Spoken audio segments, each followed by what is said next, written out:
Many were surprised that Lebanon's parliament speaker, Nabi Berri, even called a vote to elect a new president.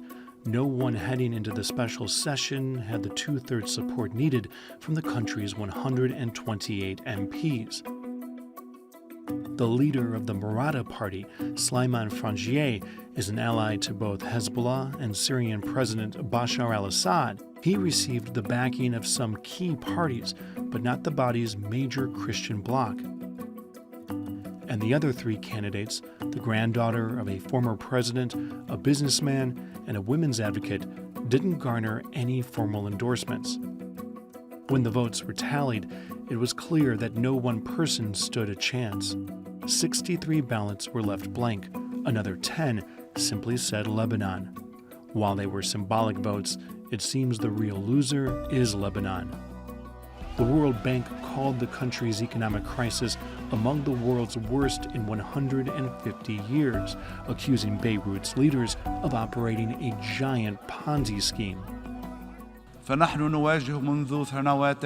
It has hurt all institutions and pushed the majority of Lebanese below the poverty line and caused the exodus of a lot of promising young potential, and the country has lost its elite.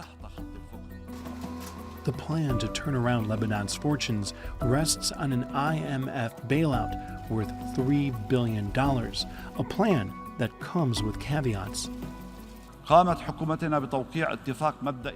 government has signed a preliminary agreement with the IMF, and we pledge from this platform that we will proceed with all necessary administrative and legislative reforms in order to end our current plight. Those reforms include major fiscal changes, including the restructuring of public debt and putting in place strong anti-corruption and anti-money laundering measures. The hope was to get these done by October. However, failing to pick a president and thus failing to establish a government will all but ensure that the goalposts will once again be moved further down the line.